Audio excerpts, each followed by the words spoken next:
Okay, hi guys. I'm putting together a very short presentation on open-ended questions, and I did this after I got a couple questions and because I'd been thinking about it with a couple different classes.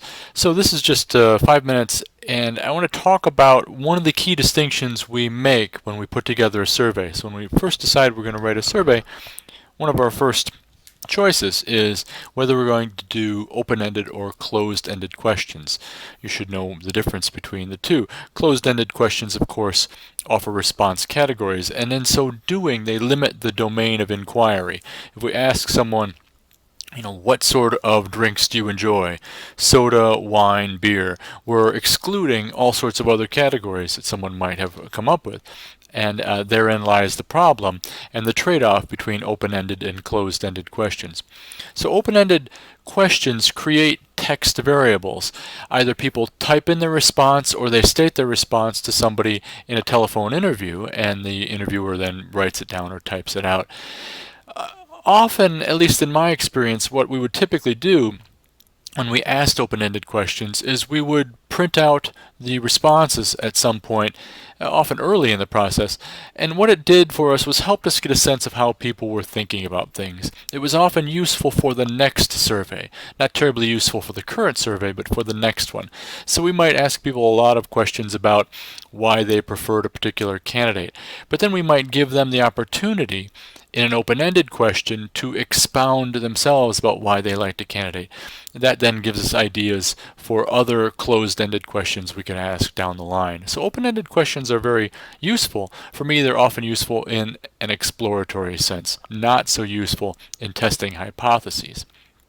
But we can code open-ended responses, and we would code them later basically looking for things of interest in the text that we wanted to look for. But this is an arduous process. It takes a lot of time.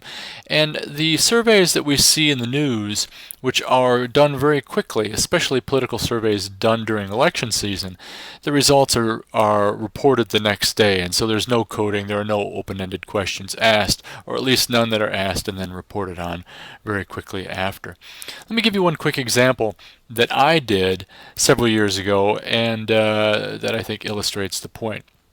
So this survey was a mail survey that was done during the 2004 presidential election. Some of you, I know some of you remember the 2004 presidential election. I'm not the only one.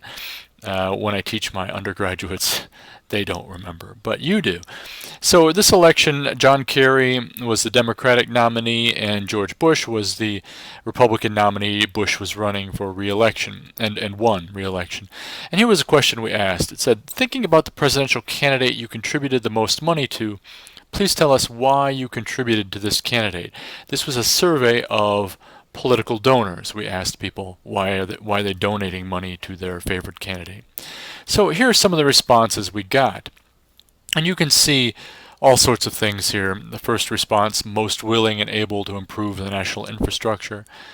The second response, I wanted anybody but Bush to be our president, etc., etc. I give you a chance to skim through these. All the way down to the bottom one, which was to defeat George W. Bush. We also asked this question a different way with a closed-ended approach. And I'll go to that now. These were some of the closed-ended questions we asked. How important were the following factors in your decision to make a contribution to a presidential candidate? So someone could go down the list here and check those categories that were important to them or not important to them. So one of these questions here is the last one, the candidate's opponent is unacceptable. And essentially we're asking here, did you give money to a presidential candidate because you really hated the other guy? You really disliked the other guy. And as it turns out, if you recall, back in 2004, this was a prime motivation for why people gave money. So lots of people gave money to John Kerry because they liked John Kerry. But even more people gave money to John Kerry because they disliked George Bush. He was somewhat of a polarizing figure at the time, particularly because of the war and other things going on. So this table makes that clear. This shows us the percent of people who made a negative comment about the opposing candidate or party by whether the question was open-ended or closed-ended. So just to read through this with you, when we asked people an open-ended question, and we asked this of Bush donors, we said, why did you give money? 19% of them would say something like, because I disliked John Kerry. But when we asked them with the closed-ended format, that number jumped to 56%. In other words, what's happening here is we're prompting a response. We're saying to them, did you give money to George Bush because you disliked Kerry? And lots of people would say, yeah, that's one of the reasons why I gave money. So this matters a lot. The categories that we use prompt the particular responses people think about. And if we ask somebody, do you dislike President Obama, we will get a lot of people who say yes. But if instead we ask, how do you feel about President Obama, we'll get fewer such responses. So how we frame our questions, the response categories we give, and whether or not it's open or closed are really key. And I thought this was a neat example to show you, albeit now an example about 12 years old. So I hope you found that interesting, and I will see you online. Thanks.